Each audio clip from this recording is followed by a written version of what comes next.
Good evening. Evening. There's there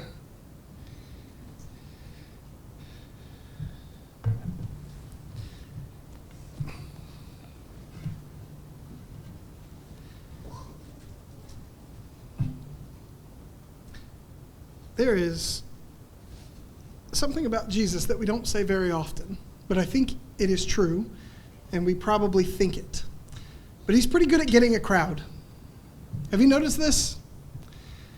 There's this theme of the crowd all throughout the Gospels, especially in Mark. Ironically, we won't be in Mark at all, but Mark kind of uses the crowd narratively as a character. The crowd is actively doing something in the Gospel of Mark because Jesus, well, he's pretty good at gathering a crowd. You might think, well, Jesus is good at gathering a crowd because he has all those miracles. Well, not necessarily. In fact, while that's definitely a part of it, it seems as though Jesus just gathers a crowd because he's good at it, because of his teaching, because of his aura, the kids might say. There was something about Jesus that drew people to him.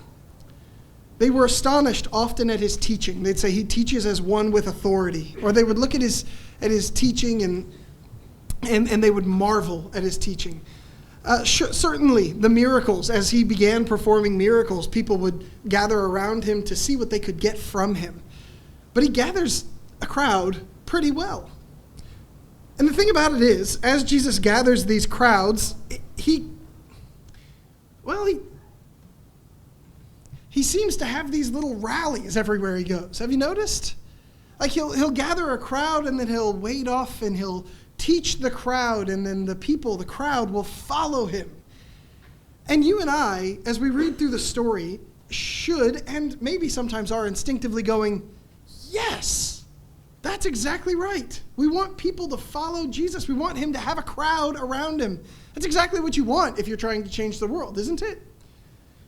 We have a tendency to read this and be excited because of the people that are following Jesus, how big the crowds are getting, how far the message is maybe spreading, how many people are getting on board with this thing ahead of time. And then we look at the end, when Jesus is crucified, and we say, well, of course, when the leader of a religion or a movement goes down, people tend to scatter. That's pretty normal human behavior. They didn't know that he was going to be raised from the dead, right? And if they had known that, they would have probably stuck with him. I'm going to throw out, he did tell them, neither here nor there, or maybe it's important. But when you look at it, we kind of justify it. He gathered this crowd, he had all these followers, and then he dies and they scatter, and of course, that's reasonable. That would happen today. And we're right in that line of thinking. But look at some of the other things. Before he dies, look at some of the other things that Jesus does as he gathers a crowd. The first one we're going to look at is in John chapter 6. Look at John 6.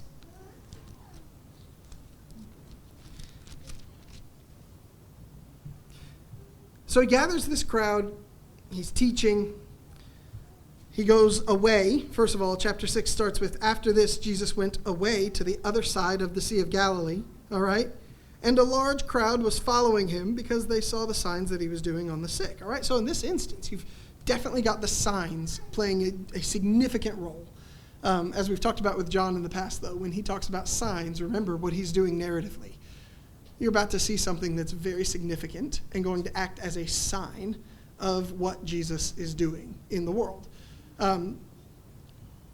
This crowd gathers around him, and he feeds 5,000 men. And we've gone through this story a number of different times, so we don't need to read all through this right now. But afterwards, as you see in John's story, a sign turns into belief. And that's exactly what happens. Jesus does this sign with the feeding of the 5,000, and the people believe. And in verse 14, it says, when the people saw the sign that he had done, they said, this is indeed the prophet who is to come into the world. Perceiving then that they were about to come and take him by force to make him king, Jesus withdrew again to the mountain by himself. Okay, everything about this makes sense. Jesus is gaining a following.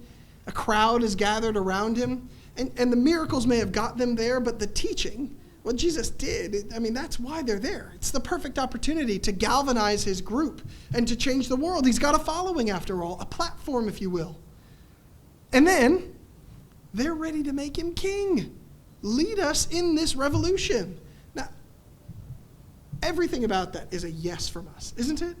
That's what we expect Jesus to do, change the world. And his answer doesn't line up with our answer. His answer is not, all right, we're getting momentum, let's keep this ball rolling. His answer is not, hey, we've had better attendance week over week. His answer is, I'm out of here. I'm getting out. He withdraws by himself and goes up on a mountain. He tries to get away from the crowd. How bizarre is that? Not only does he climb a mountain to get away from the crowd, but shortly the disciples will go to the other side of the sea and Jesus will follow him. He puts a body of water between him and the crowds. You notice this? He does it by walking on the water, which is, an important thing in John's gospel, but not what we're talking about this time. Well, this crowd seems to follow him around the body of water, or maybe word travels to the other side, and a new crowd forms by the time they get over there. And this crowd shows up. And if you skip down to verse 25, when they, referring to the crowd, found him on the other side of the sea, they said to him, Rabbi, when did you come here? And Jesus answered them, Truly, truly, I say to you, you are seeking me not because you saw signs, but because you ate your fill of the loaves. Do not work for the food that perishes, but for the food that endures to eternal life, which the Son of Man will give you, for on him God the Father has set his seal. Okay, again, if you want to change the world, if you are a political revolutionary leader like Moses, right? If you're going to be a public figure, so to speak, if you think in the vein of like a Martin Luther King, someone who was striving to accomplish great things and change, you gain a following. You galvanize the following. You keep the following. These people followed Jesus around a body of water, and he said, you're not even here for the right stuff. That is not what you do if you're a public figure, if you're a politician trying to make impact or make change in the world. And just a little bit later, as they continue talking, Jesus comes at them, and he says, if you really want to follow me, eat my body and drink my blood. There is no indication that this was a turn of phrase that they should have been familiar with. And based on the reaction of the people and the 12, this was weird. Not a little weird. Not like, I kind of see what he's doing. This was full on, uncomfortable. I don't know if I want to be associated with this guy, kind of weird. So first, in John 6, he runs away from the crowd. Secondly, he chastises the crowd. And thirdly, he chases them away with, listen, I'm not trying to be hyperbolic here, demented behavior. He told them to eat his flesh and drink his blood. And when they said, yeah, what do you mean by that? He doubled down.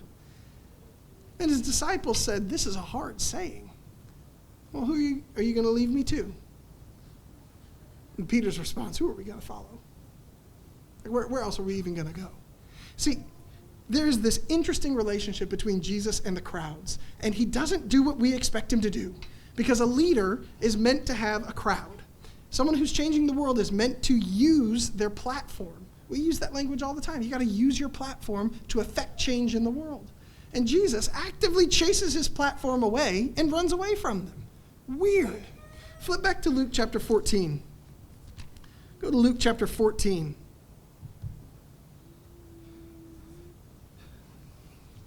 Jesus, of course, heals a man on the Sabbath, which is seemingly the only day he does anything. And he tells a couple of parables. These parables are significant. But then if you skip down to verse 25, in terms of what we're talking about, it says, now great crowds, not even one crowd, you notice, multiple crowds, great crowds accompanied him, and he turned and said to them, it's time. This is what followers of me look like. Be like this. How many different things could he have said here that would have made sense for us? right? Like a lot of things would have made sense, and they would have been in line with his other teachings. Why didn't he turn around right at this point and say something like, "Blessed are the poor in spirit, for theirs is the kingdom of heaven," right? I mean, that's a little weird, but at least it's teaching. At least if you have crowds, plural, that would give them something to learn. That would keep them interested in the rest of the things that you have to say. Think about if he had just right here decided to read or quote some Old Testament, quote some prophets. Jesus turns around to the crowds and says to them, verse 26, "If anyone comes to me and does not hate his own father and mother and wife and children and brothers and sisters, yes, even his own life, he cannot be my disciple. Whoever does not bear his own cross and come after me cannot be my disciple." Once again, it seems he is actively trying to chase people away. If Jesus is a leader and he's got this crowd, if that is who he is trying to be, his behavior does not match. And here's the problem. We get to learn, some of you probably know this word, I get to feel like I'm saying a smart word. We get to learn about anachronism, all right? Throw that one out tomorrow at dinner, and everyone will think you're smarter than you actually are. That's what I do. I just learn words so I can sound smart up here. Listen, anachronism, this is a practice. This is a practice of reading your setting into another setting. Here's a really silly example because they're easier to understand. We don't do this, but it's an example. Paul, in his letters to the churches, is frequently telling people, telling them, "Bless you," right? Did you know Paul was writing to a bunch of people with hay fever and couldn't stop sneezing? Now, see, when we hear "bless you," we think that's what you say when someone sneezes. Anachronism is when you read our goes without saying context into someone else's context incorrectly. All right, so when we look at the Bible, we have a tendency, and we actually do this a lot because it makes a lot of sense. We're not evil, dumb people who do this. There are thousands of little things in our culture that go without saying. They just do. They go completely without saying. You don't have to tell people because they go without saying. It's how we function. And if we had to say all of them, it would be exhausting and we would get nothing done ever. These are important things that go without saying. The problem is not all of the same things go without saying in all of the same cultures, in all of the same settings. For example, there are cultures where if you are to cross your legs and you point your foot at somebody, that is extremely offensive. You would never point the bottom of your shoe at someone you respect. You would never do that. That goes without saying in those cultures. That doesn't go without saying. Here, I have to explain to you why you wouldn't do that. Does that make sense? So you've got these things that go without saying. And so when we read, sometimes we read in our things that go without saying. Here is what we're doing right now. Jesus' actions don't make a lick of sense if we anachronistically read into it that he was a public figure, a politician, a leader gaining a following. If that's what Jesus was trying to do, what he does, his actions don't make any sense. But maybe he's not doing that at all. Right? Maybe Jesus is not attempting to be some public figure, some revolutionary, the way that we think about it. Now, don't hear what I'm not saying. Jesus is changing the world, right? Jesus is leading a revolution. He is doing a lot of things, but he's not doing it the same way that we would expect it to be done by someone in the public eye. Nowadays, gaining a crowd looks a lot different than what Jesus was doing. I want to say, if we expect Jesus to be this leader, this politician, this person who's gaining a crowd, he's doing it wrong. And I think maybe he's not doing it wrong. He's just not doing that at all. We're wearing the wrong lenses when we look at what Jesus is doing. He's not a politician trying to garner your vote. He's not trying to get something from you, even. He's more like, a Sherpa. Now, the first time I heard somebody explain this, I heard Sherpa and thought clothing, which tells you how many mountain hikes I've been on. One, actually. But a Sherpa, it's over in the Himalayan mountains, in that mountain range, that you can go over there and you can have these Sherpas guide you through the mountains. That's what they are. They are mountain guides. And they're highly skilled. They know the terrain. They live in the mountains. And if you go over there and you pay them and have them take you through up the mountain, that's exactly what they do. They will guide you from base camp up to the top of the mountain and back down.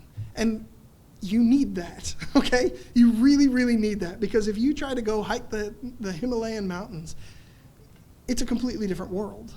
They play by completely different rules. Literally, as fundamentally as the air is completely different out there versus in here. And so you really need a guide to take you up the mountain. And not just that, but there are all kinds of things on that mountain that could get you lost or killed. Or lost and then killed. I mean, listen, it's a treacherous path. And if you try to go at it without a guide, you will most likely die. And at the very least, you will suffer a lot. And so you need a guide. I think it makes more sense to put those lenses on when you look at Jesus and how he interacts with these crowds. If Jesus is a politician, if Jesus is a public figure, he is doing all the wrong things. He's not galvanizing his group. He is not affecting change. He is not using his platform like a good leader does. But if Jesus is a mountain guide, suddenly some of the things he says make a lot of sense. You might even say some of the things he's telling you are putting it kind of gently. I mean, listen, if you're trying to keep a following, if you're trying to keep a crowd, telling them to hate their family is really aggressive. If you're trying to keep someone alive and telling them that the only way to stay alive is going to require hating your family and even yourself, you're putting it pretty gently if you don't say, your life is on the line. I mean, he doesn't even seem to give them the stakes. He just says, you can't be my disciple. You could almost read this as Jesus being gentle. What he's really doing is having a very clear and very honest conversation about what this journey will entail. He's chasing away anyone who is not willing to give what it takes to make this journey with him, to be a follower of his. He says plainly, if anyone comes to me and does not hate his own father and mother and wife and children and brothers and sisters, yes, even his own life, he cannot be my disciple. Listen, do not start this journey. Do not follow me if you are not willing to give what it takes. Because if you start this journey and you get distracted and you go off on another path by yourself, if you are not ready to follow me, your life is on the line.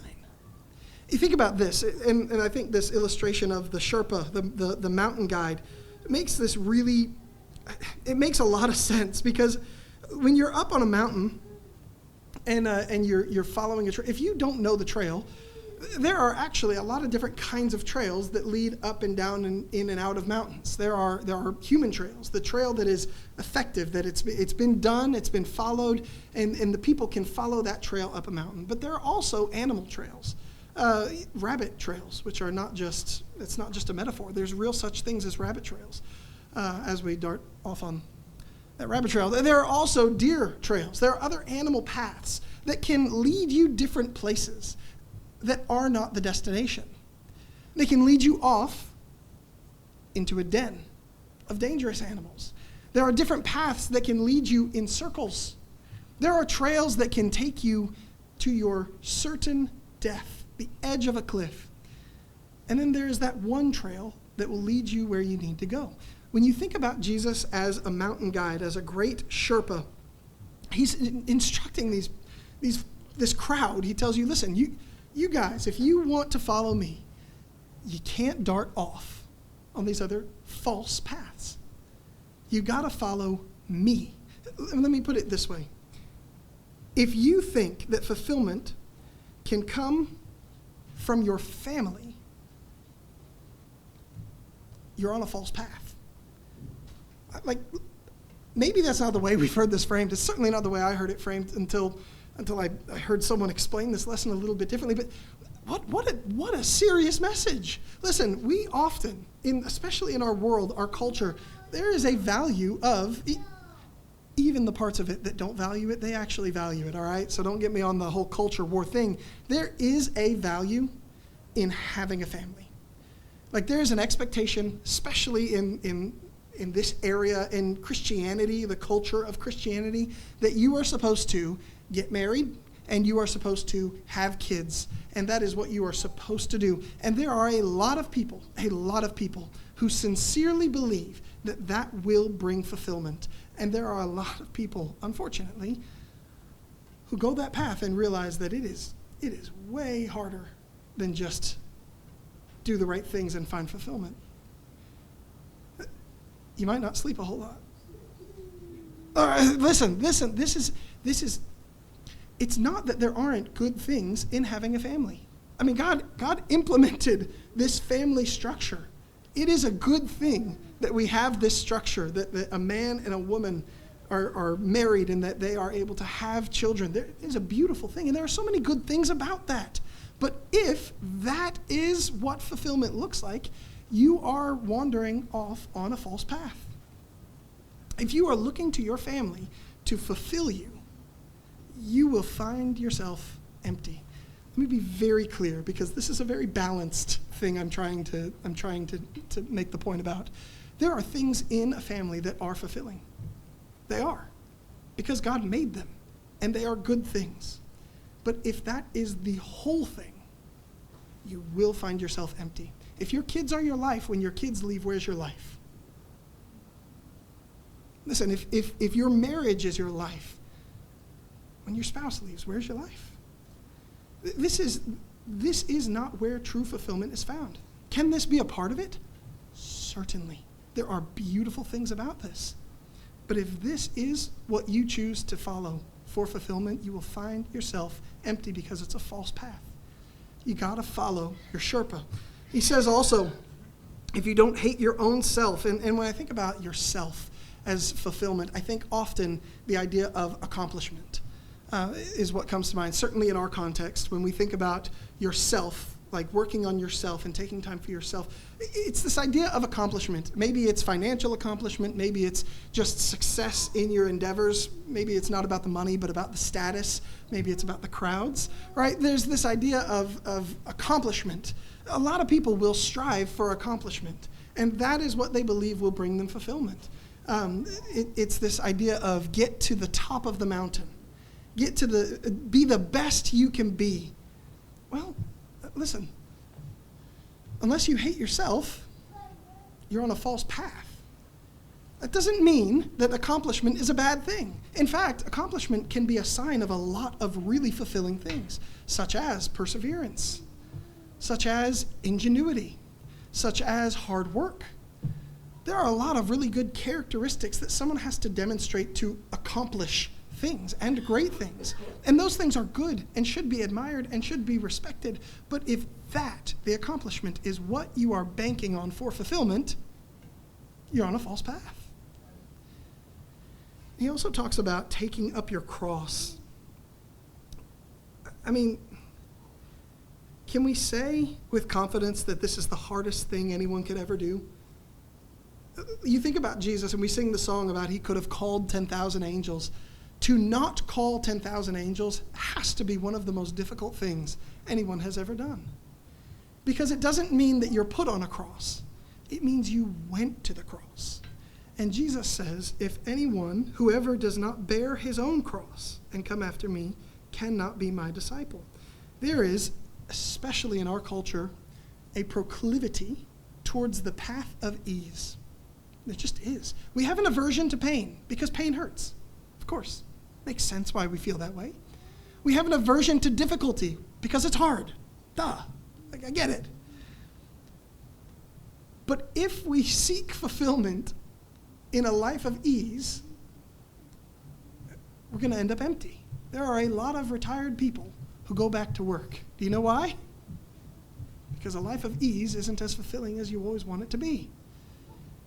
And if you are striving or choosing the path of ease, you are ultimately going to be empty, because these paths don't lead to fulfillment.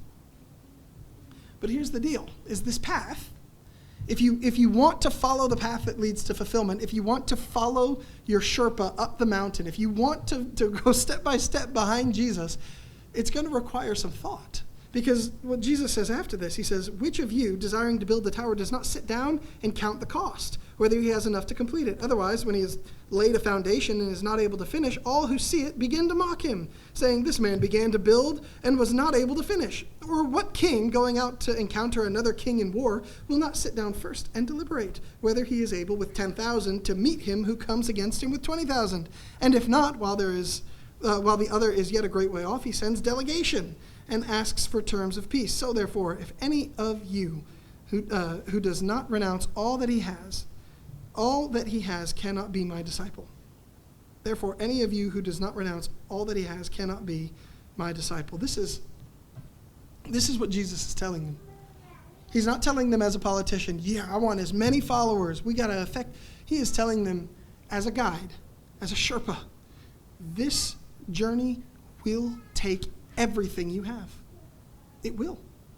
If you think these other things will help you on the journey, if you think these other things are where you will find success, you will be left empty. Because if you follow me on this journey, unless you are willing to give everything that you have and empty yourself, you're not going to make it. This is as serious as life and death. You've got to follow. Now, when we think about Jesus as a guide, and we look at what he's really telling this crowd, by the way that he reacts, he's telling us very clear.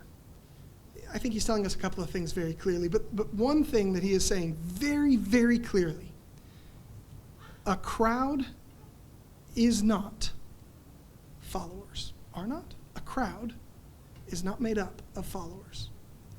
Just because you're in the crowd does not mean you're a follower.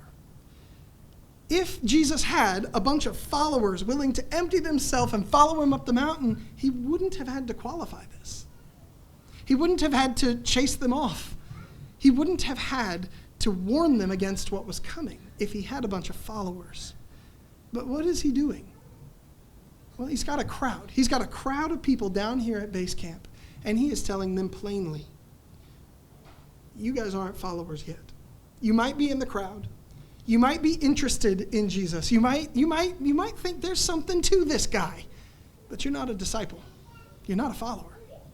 You're a crowd. And a crowd does not equal follower. Second thing I think he's telling them with this, and I mean he's just telling them this plainly, this is going to be really hard. This journey we're about to take is going to be extremely, extremely difficult. People who have taken this journey have died. People who have taken this journey and given their best to follow me have held on to things, and it has caused them not to make the journey to the top. If you are going to follow Jesus, it's going to be hard. It's going to be really, really hard. Here's what I mean, okay? Following Jesus is going to be hard. Our brains often immediately go to morality and how it's hard to say no to temptation. And yeah, that is hard. I'm not going to sit here and say that's super easy, but it is pretty simple. Usually it's pretty straightforward. I mean, okay, should I lust or should I not? Like, we know the answer is not, and so we work on that. And it's not easy, but it's pretty simple. Should I use foul language or should I not? Well, we know the answer is not, but it's not that hard, right? It's not that complicated.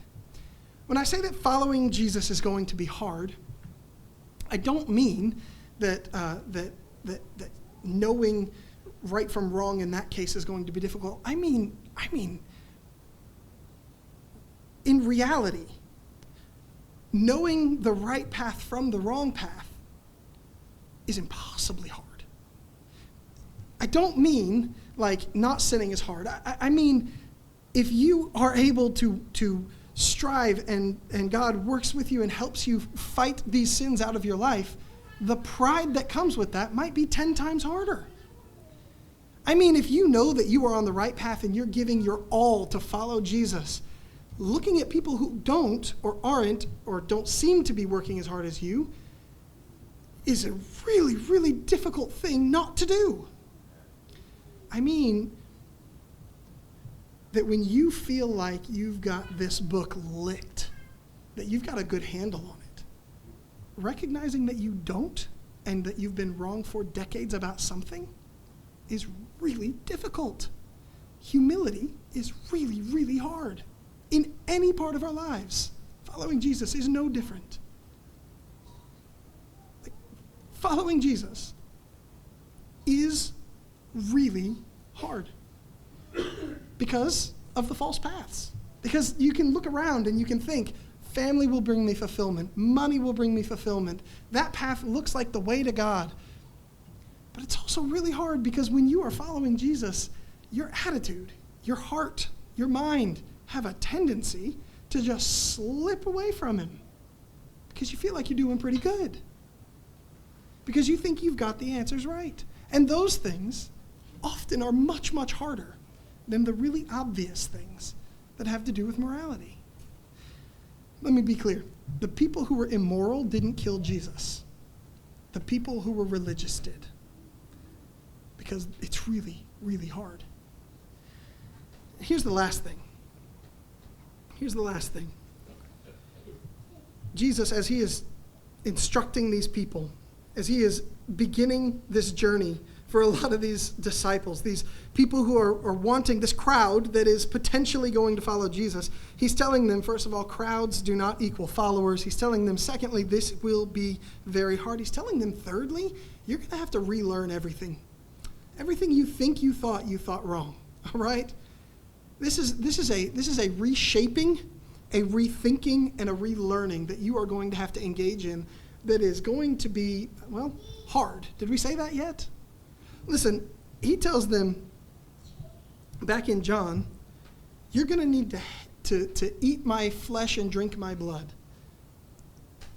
Color me uncomfortable. I'm going to have to understand what that means. I'm going to have to relearn what he's talking about. I'm going to have to get comfortable with some of this language. He tells them in John 6, before that, he says, you're only here for what you can get out of it. Is that not why most of us do most things? You're going to have to reorient your entire motivation. This is not about you and what you can get out of it. If you're in this for you might not be in it at all. He tells them in Luke that you're going to have to hate your family and yourself. Hate yourself. Do you know how many times I've heard teaching on love your neighbor as yourself means you have to love yourself? And listen, I'm not trying to say that's ridiculous. There is some truth in that. But then Jesus also says repeatedly, you have to hate yourself. So that's really challenging. It's challenging because there's humility. There's a reorienting of yourself that has to happen. An unlearning of everything you thought and a relearning of everything this mountain guide teaches you. Listen, the air is different up there. The battle is different up there. You're not battling fatigue and exhaustion. You're not battling starvation. You're battling the ability to even breathe. When you choose to follow Jesus, you are no longer battling things of this world. You're waging war in a spiritual way. You got to think about things differently. You have to unlearn and relearn and rethink and reshape every part of you. And when you do, one of the things that needs to be reshaped is what you're heading for. In fact, why are you following this mountain guide in the first place? Have you thought about that? You're on a mountain in the Himalayas, for crying out loud, metaphorically, for the rest of tonight. Why are you out here? Is it just to get to the top? Because there are videos of that. There are pictures. You could look it up. You could send somebody and sponsor them to go so they could take the picture for you. What are you doing out here on this mountain? Why are you following this Sherpa up a mountain? Why are you putting yourself at risk and in danger in all of this? What is this for? To get to the top, of course. I want to summit the mountain. I want to accomplish something. Ooh, thought that was a false trail. Because I want my family to be proud of me. I want to do something that makes other... Isn't that a false trail? Well, maybe I didn't want things to be easy. Maybe that's not why I did this. Why are you following this guide up a mountain anyway? What is your goal? If your goal is to get to the top, what do you do when you get there?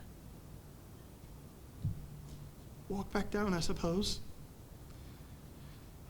If you choose to follow Jesus, maybe this is where the metaphor falls apart, but if you choose to follow Jesus, the goal is not the summit. It's not.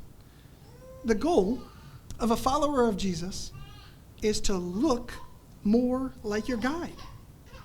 See, the goal of a follower of Christ is not necessarily to get up the mountain, but to reshape, rethink, and relearn what it even means to be a human, created in the image of God, a follower and a child of the King. This is your goal. It's not just to get to the top of the mountain, but to learn how to navigate the mountain like Jesus did. This is not just about, hey, I want to accomplish this, I want to get to heaven for me. This is about following Jesus and being like your guide. And when you follow the Sherpa and you learn and you look like the Sherpa, you realize being with him, well, that just might have been the reward the whole time. Because when you look more like your guide, suddenly you can guide other people too. Suddenly you now see these false trails. Your mind is changed. You no longer think accomplishment and family and ease are the right paths. You don't see those paths. It's now natural for you to go, well, maybe I was wrong about this. That's a new passage I hadn't thought about before. It doesn't become as hard to do these things. Why? Because you look like your guide. And you can bring other people to start being transformed and look like the guide as well.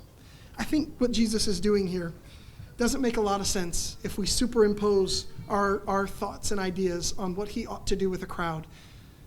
But if Jesus is trying to guide people through a journey that is incredibly difficult, that is meant to reshape humans to be like him, suddenly what he says makes a lot of sense. And the questions it leaves us with are very simple. Are you a crowd or are you a follower? Which one are you? Are you in the crowd or are you a follower? Are you ready to step in his steps and follow his lead up the mountain? It's not easy, and your life could very much be gone during this journey. But if you stay close to your guide, he will get you where you need to go. And so are you in the crowd or are you a follower? And secondly, if you are a follower, are you looking more like your guide? Just the question, it's an important question. Do you look more like your guide today than you did 5 years ago? I don't just mean your morality. I mean your humility. Do you look more like your guide today than you did 10 years ago? How would you do if you met your 10 years ago self? Because I think I'd kill him. Are you looking more like your guide? And are you in the crowd or are you a follower? I think Jesus wants us to be followers. I don't think he was trying to chase us away, but I think it's a very serious thing to follow Jesus. And if you've made that choice, are you following him? And do you look like him? If you need to be a follower of Jesus, we can show you what the Bible says about that. And if you need the prayers of the church, man, we'd be happy to pray with you because we love you. Just let us know what you need while you come forward and while we stand and sing.